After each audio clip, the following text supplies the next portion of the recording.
Aquel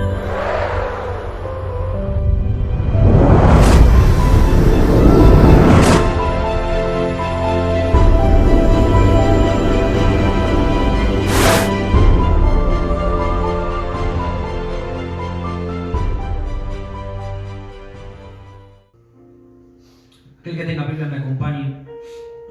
Jueces capítulo 2, verso 7 hacia adelante, dice así la palabra de Dios.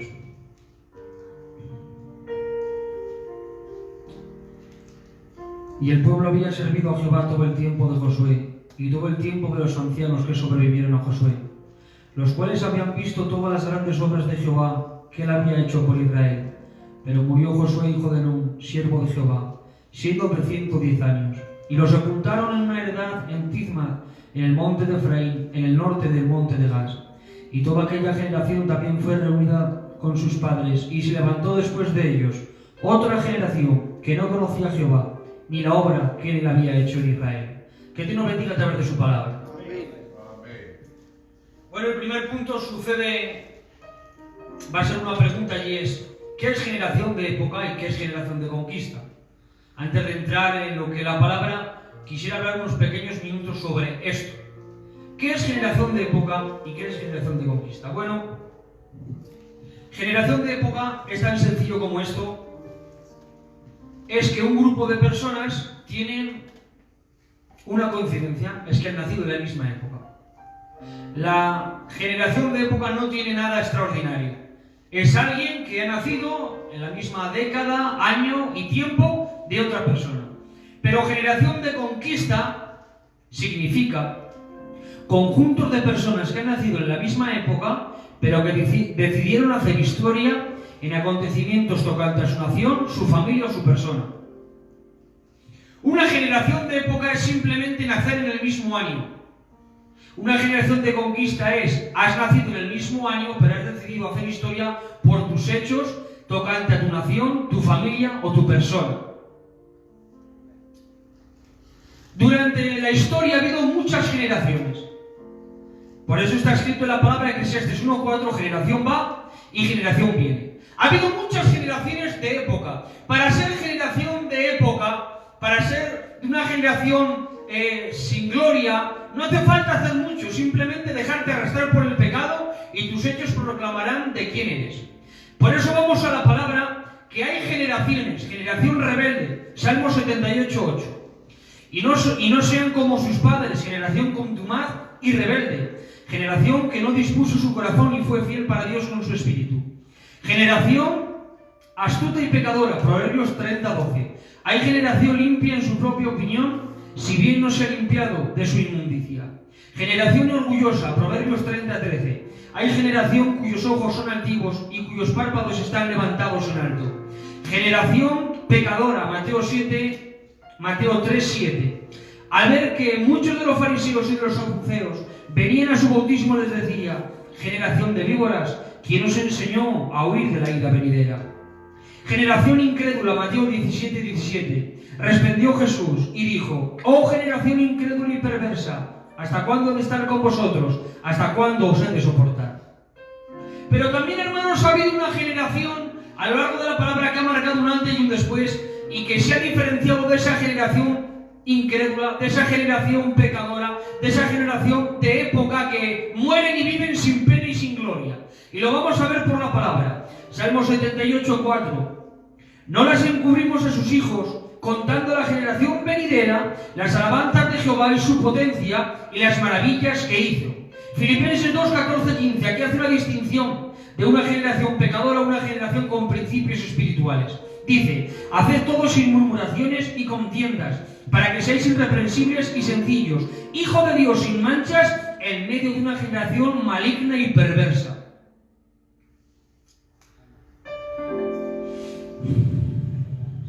Para ser una generación de época, solamente tienes que nacer. Para ser una generación de conquista, tienes que morir. Morir a tus deseos, morir a tus placeres, a tus vicios, a tus tentaciones. Creo, hermanos, que estamos en un tiempo puntual donde Dios quiere hacer algo en Logroño, donde Dios quiere contar con la juventud. Pero miren, hermanos, Mis hechos proclamarán a qué generación pertenezco. A los que critican, a los que están haciendo la labor, a los que murmuran, a los que opinan, a los que nunca hacen nada pero saben todo, o a los que en su poca capacidad intentan hacer el bien. A los que en su mano, si cae algo, intentan restaurarlo y bendecirlo.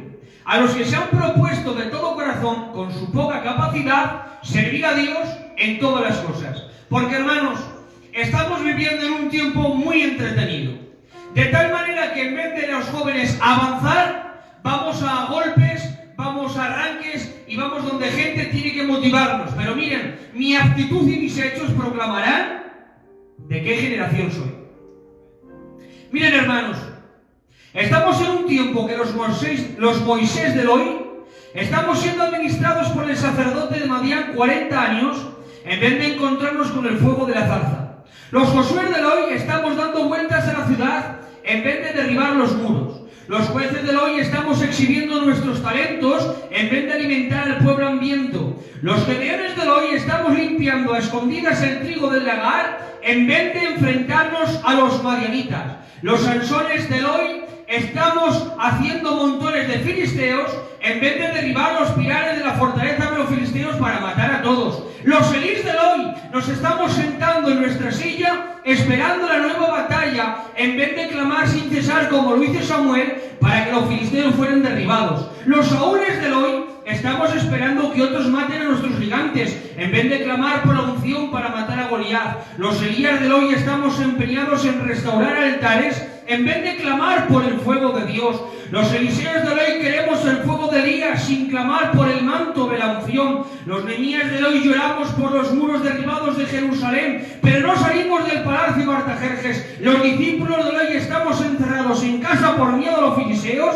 en vez de orar unánimes para que descienda el fuego del Pentecostés y empiece el avivamiento más grande y más glorioso de todos los tiempos, que es expandir el Evangelio de nuestro Señor Jesucristo. Si quieres ser distinto, tendrás que hacer cosas distintas. El avivamiento no puede durar mucho donde no hay un hombre de corazón y de fuego, porque el fuego no permanece mucho si hay hielo. Si en mi corazón está helado, si en mi corazón no hay pasión por Jesús, si en mi corazón no hay fuego ardiente, si en mi corazón no hay una llamarada viva por ensaltar el nombre de Jesús y hacer el nombre de Jesús el más famoso de toda mi generación, perdóname, el avivamiento vendrá sobre otros, pero sobre mí no vendrá si mi corazón está helado, porque el fuego de Dios es muy honroso, es muy sagrado y solamente lo tienen los privilegiados de aquellos que aman a Dios de verdad. Hoy quiero cenarte a que participes del avivamiento de una generación consagrada, de una generación de conquista, no una generación mediocre. Perdóname, en mi poca capacidad yo quiero marcar un antes y un después sobre la capa de la tierra. Y si no oras, si no lees, si no ayunas, si no vives de verdad cerca de Dios, perdóname, jugarás al juego del culto, pero no contarás con los planes que Dios ha preparado para ti. Y hoy tengo que decirte, Dios solamente exige de esta generación una cosa: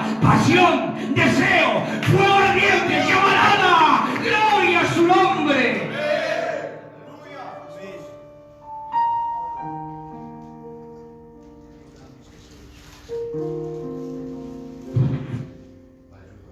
¿Cuántos quieren ser de esta generación de conquista? Digan amén. Pues quiero dar dos principios para poder avivar una generación de conquista. Número uno, para avivar a una generación se necesita líderes que inspiren a otros. Y cuando hablo de líderes no solamente hablo de ministerios.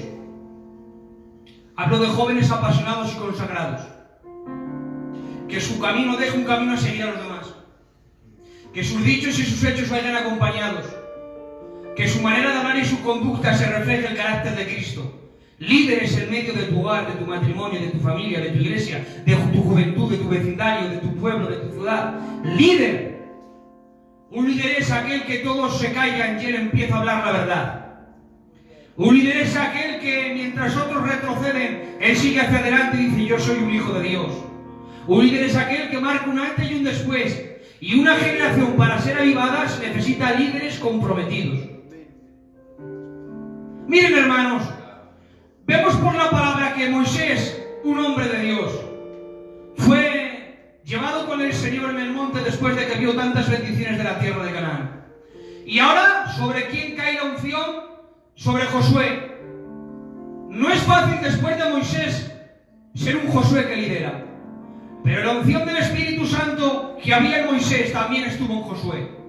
Y el pueblo fue liderado por Josué a mayores glorias de conquista, de poder, de tal manera que lo que Moisés vio en el monte, Josué lo experimentó en la llanura y vio tanta gloria que los muros fueron derribados. Porque para avivar una generación se necesitan líderes consagrados a Dios. Salmo 112, 1, 2. Miren qué verso. Bienaventurado el hombre que teme a Jehová, y en sus mandamientos se deleita en gran manera. Atención, su descendencia será poderosa en la tierra, la generación de los restos será bendita. Un hombre que teme a Dios de verdad hará que su generación sea poderosa. ¿Por qué? Porque serán benditos, ya que tú eres bendito. El ungido transmite unción, el bendecido transmite bendición. Y necesitamos líderes en medio de esta generación. Salmo 102, versículo 18. Se escribirá esto para la generación venidera, y el pueblo que está por nacer alabará a Jehová. Noten, lo que escribió un salmista en el presente sirvió para que alabarían a Dios una generación futura, ya que el salmista lo escribió para su generación y para la entrante, porque un líder inspira a su generación y también a los que van detrás. Yo te digo, ¿a quién estás inspirando usted? ¿A quién estás marcando? ¿Qué hablan de ti en las conversaciones? ¿Qué hablan de ti cuando entras en un corrillo? ¿Son capaces de callarse una conversación de pecado porque has entrado tú y sabes que es un hombre santo? Dice la palabra que cuando Samuel entró al pueblo dice: ¿es buena tu venida? ¿Vienes en son de paz? Cuando Samuel entraba a un pueblo, ese pueblo temblaba por si venía juicio de Dios. ¿Qué estás inspirando cuando entras a hablar en una conversación? Cuando entras en un lugar, cambia la atmósfera sin hablar. Un líder es capaz de cambiar todo sin tan siquiera hablar una palabra. Y tú me puedes decir: es que no soy ministerio, es que no estoy en el coro. Yo que no te estoy hablando de eso. Porque miren, hermanos, en Josué capítulo 22, Rubén, Josué, Gad y la media tribu de Manasés, esas tres tribus se quedaron sin pasar al Jordán. Ya dice la palabra que pasando un tiempo y quitando a todas las ciudades o casi todas que había en Jericó, dice la palabra que estos tres tribus levantaron un altar. Ellos sabían que el altar era el que levantó Moisés, es decir, si había que hacer un sacrificio, se iba a hacer en el altar de Moisés. Pero ellos levantaron un altar en estas tres tribus. ¿Saben para qué? Para que en las generaciones futuras, aunque no verían el tabernáculo y los sacrificios, no se olvidarían de que Dios se pacta y se consagra a través de un altar de sacrificio. Y aunque ese altar no era para sacrificar el sacrificio, sí era para dar testimonio a los demás. Por eso todas las tribus que estaban en Jericó y se enteraron que levantaron un altar, cogieron las espadas y fueron donde ellos a enjuiciarlo. Pero ellos saben por qué lo hacían, porque si ellos levantaban un altar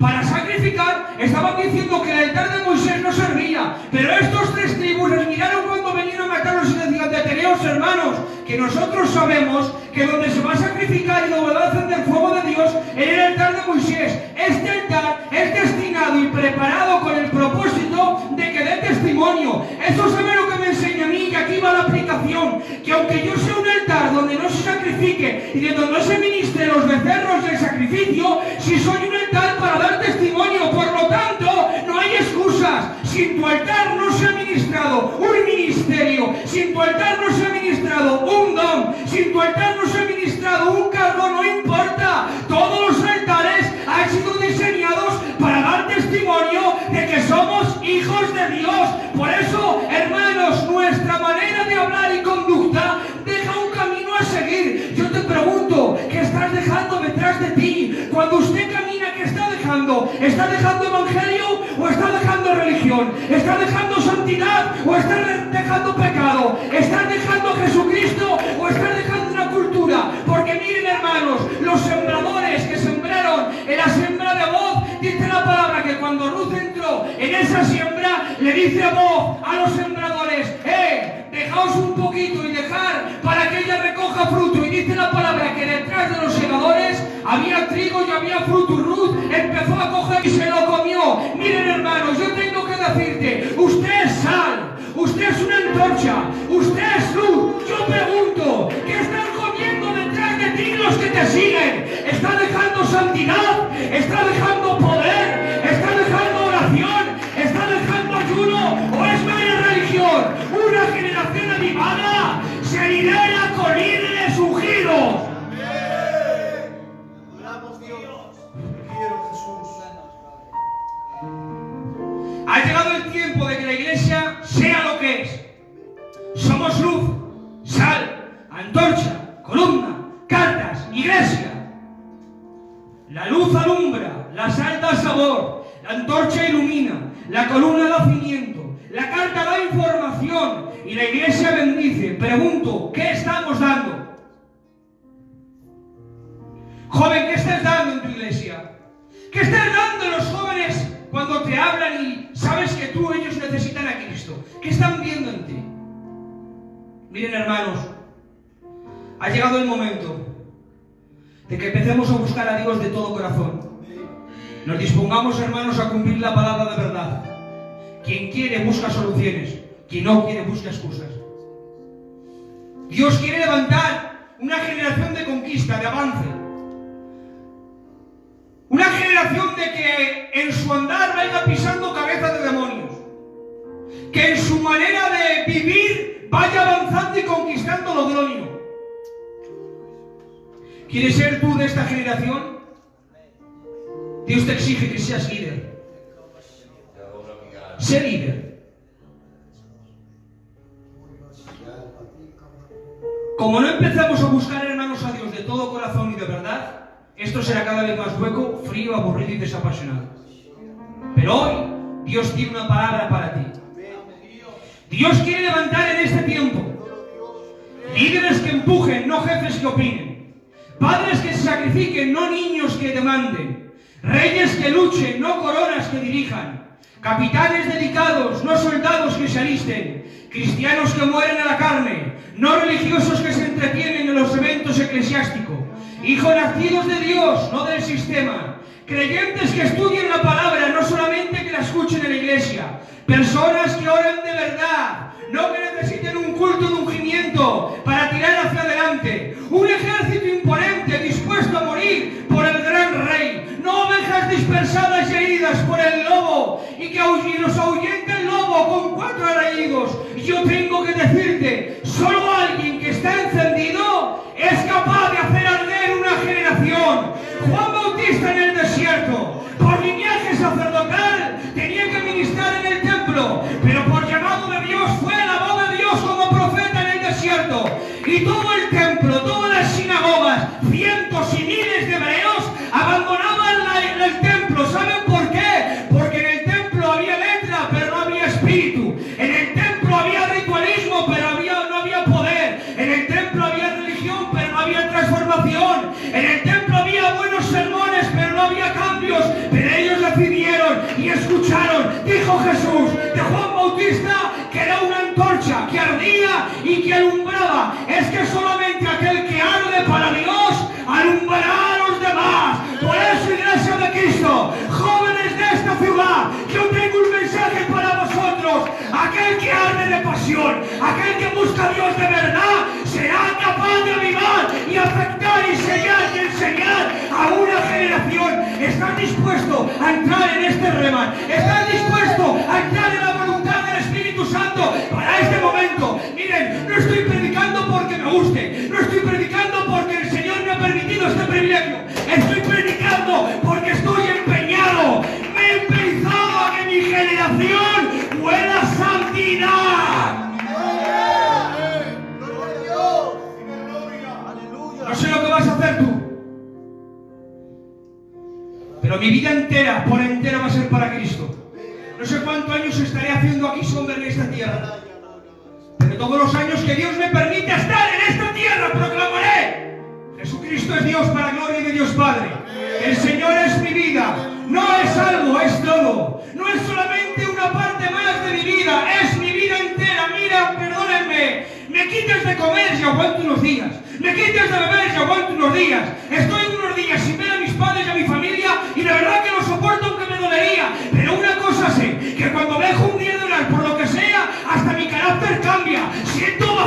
y siendo salvo me siento perdido porque he entendido que Jesucristo es el reino de los cielos. Yo no sigo a Dios por un lugar, lo sigo por una persona. Su nombre, Jesús de Nazaret.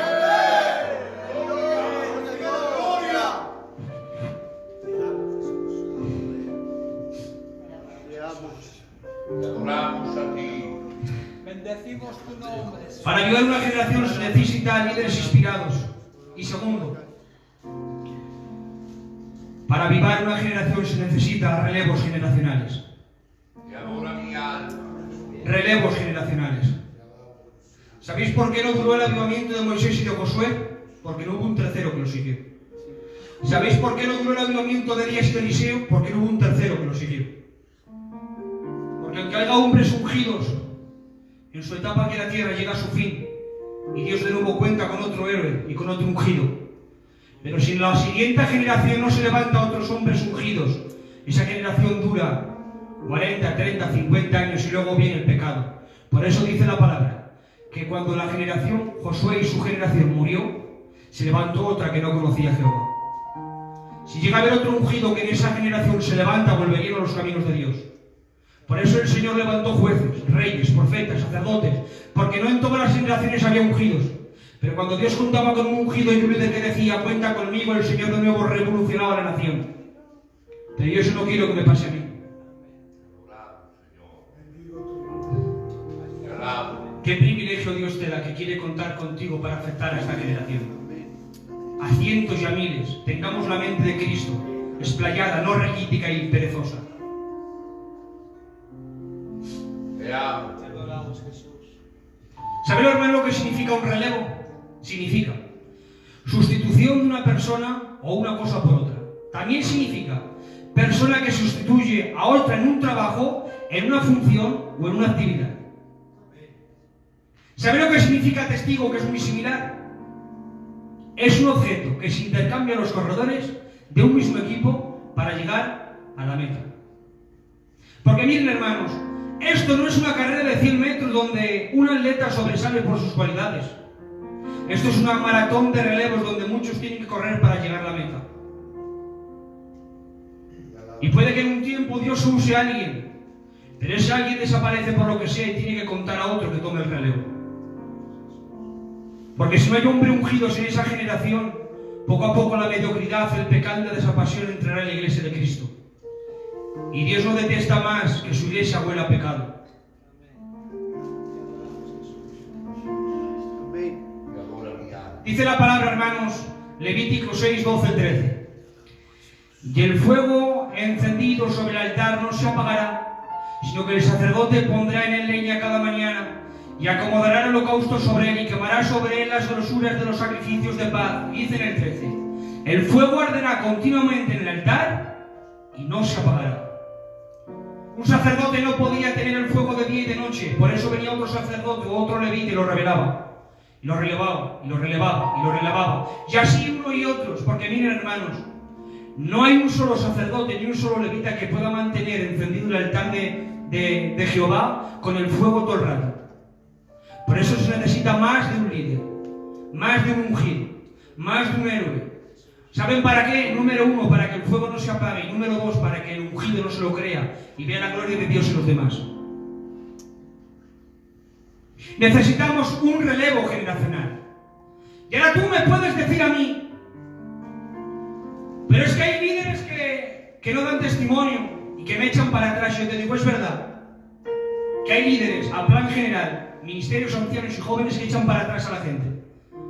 Pero tu mirada no lo pongas en los hombres, tenlos en Jesús. Ese no te va a fallar nunca. Elí, hermanos, era el sacerdote de ese tiempo. Y cuando la lámpara estaba a punto de apagarse, Dios despertó a un niño. ¿Saben por qué? Porque si Elí era descuidado, sus hijos, que eran el relevo, eran pecadores. De tal manera que hacía pecados delante de los atrios del Señor que desagravaban al Señor. Y cuando un sacerdote y sus hijos, que por ley sacerdotal tenían que darle a entender que esa lámpara tenía que arder, como ellos no quisieron, levantó Dios a un Samuel. Yo te digo, es verdad que siempre va a haber 2 más que tú que pecan. Siempre va a haber un santo y 3 que pequen.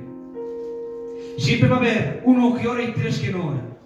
Siempre va a haber 3 que no ayunan y 1 que ayuna. Pero yo te digo, no te dejes contagiar por esos 3 que no pagan el precio y dejan que la lámpara de la iglesia, la lámpara del Espíritu Santo, el poder de Dios se vaya apagando poco a poco. Sé tú capaz de escuchar la voz del Espíritu Santo, de despertarte y decir: yo voy a mantener el fuego del altar encendido. No me importan los hombres, no me importa lo que hagan. Esto es entre tú y yo, el Evangelio es entre tú y yo, Señor. Yo voy a mantener el fuego, yo voy a mantener la pasión y luego oraré para que después de mí se levanten más líderes que tomen mi relevo. Yo no sé cuánto voy a durar, Señor, aquí en la tierra, pero yo quiero orar para una generación futura, para que lo poco que yo he sembrado ellos no cosechen. Mira, sé capaz y no seas egoísta. Sé capaz como fue David. David quería construir el tabernáculo, pero Dios le dijo: tus manos están manchadas en sangre y tú no lo puedes construir. Y ahora David, ¿qué hace? Se echa para atrás y dice: bueno, que lo hagan otros como yo. No voy a ver esa gloria y no voy a experimentar, ver por mis ojos el tabernáculo, que lo hagan otros. ¿Qué va? David no fue egoísta, fue humilde y dijo: Señor, si tú no me permites construirlo, yo voy a proveer de todo necesario para cuando Salomón esté preparado, lo construya. Hoy Dios te hace una invitación. David, ungido de Dios, si no te permite construir cosas, provee por lo menos del material para que los Salomones futuros ellos puedan construirlo, ellos puedan edificarlos, ellos puedan marcarlos. Gloria al Hijo de Dios. Un aplauso al Señor.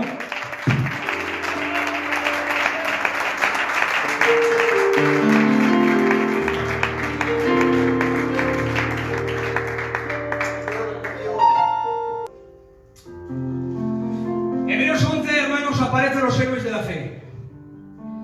Y los héroes de la fe, hermanos, vemos como Dios va dando el legado de una generación a otra.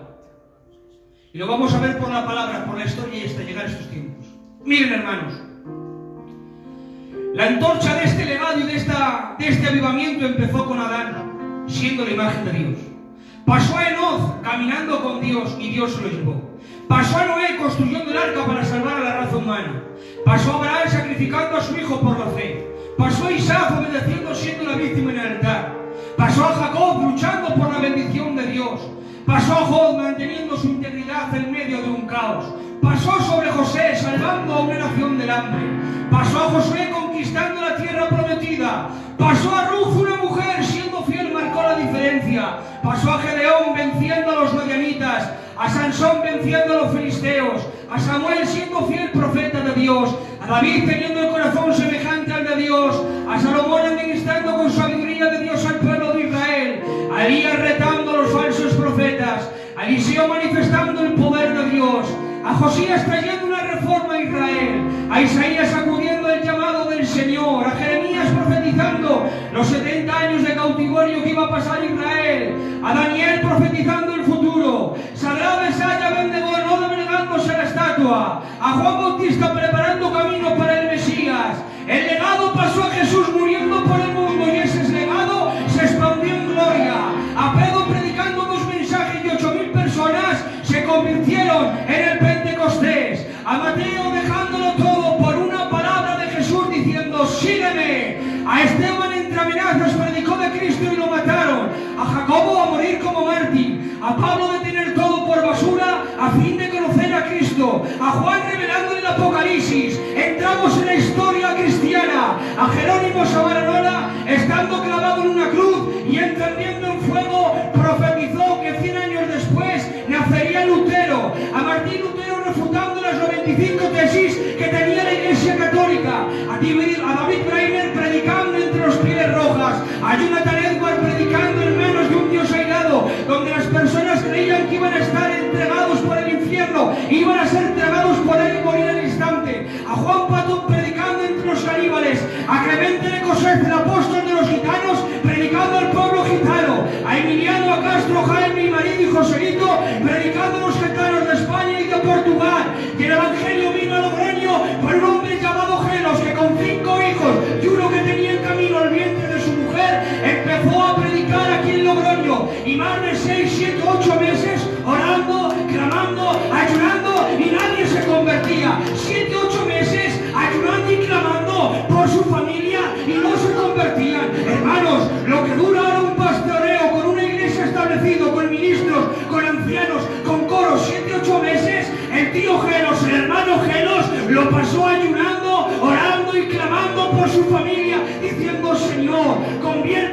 y no se convertían. Señor, aparta de ellos el pecado de la maldición que maldice y no se apartaba. Señor, quita todo espíritu de borrachera y no se quitaba. Pero cuando llevaba todos esos meses clamando, ayunando y llorando, hubo un día que tocó las fibras del corazón de Dios y aceleró el propósito y el curso sobre Logroño. La oración fue esta. Me atrevo a decir que cuando él oraba jamás ha sido tan sincero como en esta oración. Le dijo llorando: Señor, llevo meses orando y ayunando y clamando porque tú me has dicho por una profecía que yo iría a Logroño donde estaba el sentir de mi corazón, y yo he venido, Señor, me he empeñado, he venido con 5 hijos y uno que viene en camino, apenas me queda dinero, he perdido todo, pero Señor, soy humano y soy débil, esto me viene sobre mí y me está poniendo. Si para mañana tú no haces nada, perdóname, volveré para mi casa y predicaré desde Aranda a Cristo, pero no vendré más aquí a predicar. Y Dios en el cielo, en el arcano cielo, mirando esa oración,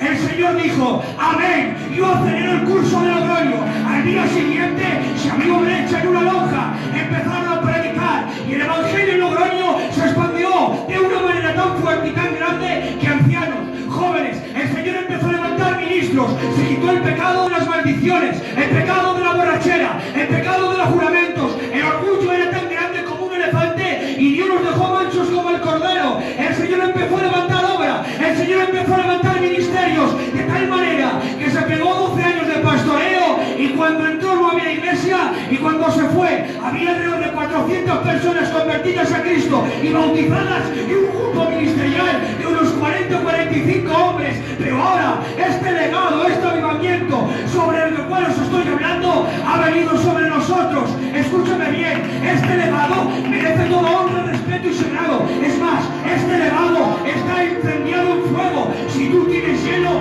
no te aconsejo que lo mojes, porque el fuego derrite el hielo. Pero si tú hoy decides vivir en el fuego sagrado, en las llamaradas eternas, en las ascuas del altar de Jehová, esto va contigo. Este legado viene sobre ti. Cógelo, tómalo, recíbelo, vive con pasión, vive con ganas, no disimules. Este legado te llama, este legado te cerca, este legado es para ti. No chifles a los lados, no te hagas el disimulado, enfréntate a la realidad.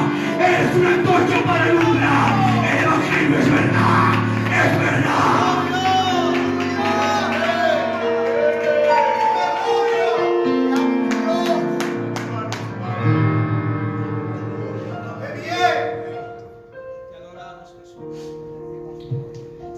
Hebreos 12:1. Por tanto, nosotros también, teniendo alrededor nuestro tan grande nube de testigos, despojémonos de todo peso y del pecado que nos asedia, y corramos con paciencia la carrera que tenemos por delante. En otra traducción bíblica dice: por eso nosotros, teniendo alrededor nuestra tantas personas que han demostrado su fe, dejamos a un lado todo lo que nos estorba y el pecado que nos enreda, y corramos con fortaleza la carrera que tenemos por delante.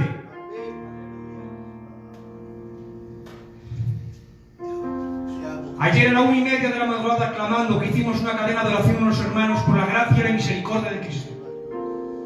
Le digo: Señor, ¿qué pasa a esta generación? ¿Por qué no avanza? ¿Por qué no crece? ¿Por qué no prospera? Otras sí, la nuestra no. Si la nuestra tiene un potencial tremendo. Y el Espíritu Santo me dice: 3 espíritus la están atando. Primero, la pereza. Tenemos energía y fervoridad para todo menos para Dios. Segundo, el entretenimiento. Di cualquier cosa y es sinónimo de diversión. Di: voy a buscar al Señor, y dicen casi todos: es que me aburro. Y lo entiendo, porque no han conocido a Dios. Y tercero, con respeto lo hablo, la lujuria.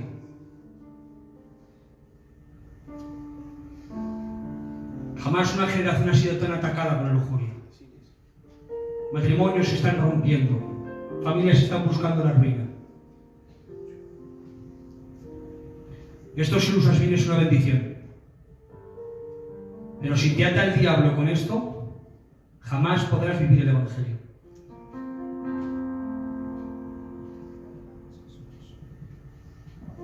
Hay Hay miles de personas, hermanos. Miren, ahora llevamos un tiempo, un grupo evangelizando. Y esta realidad la sabíamos, pero se ha aumentado con más fuerza. Hay miles de personas que no saben ni lo que creen.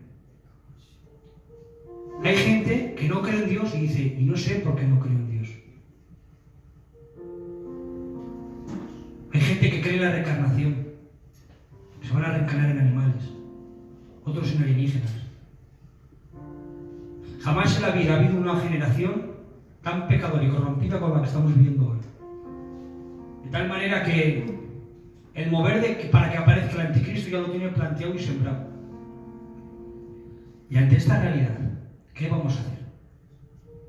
Mientras nosotros jugamos al juego del culto a casa y casa culto, una generación entera aquí en Logroño se está perdiendo en el pecado. Y nosotros jugamos a ser cristianos de 7 a 8. Hay una generación entera que se está perdiendo. Y yo digo, ¿no habrá alguien que clame de verdad? Que llore por las almas perdidas. Que llore por ver a Dios moverse en su generación de una manera fuerte, especial y abundante. Hoy Dios quiere celarte, hombre de Dios. Quiere celarte, pero con un celo y un llamado de amor profundo. Que empieces a buscar a Dios de todo corazón.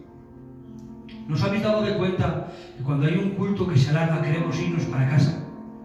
Que cuando no hay esos cultos bendecidos, en vez de clamar y rogar, jugamos al móvil.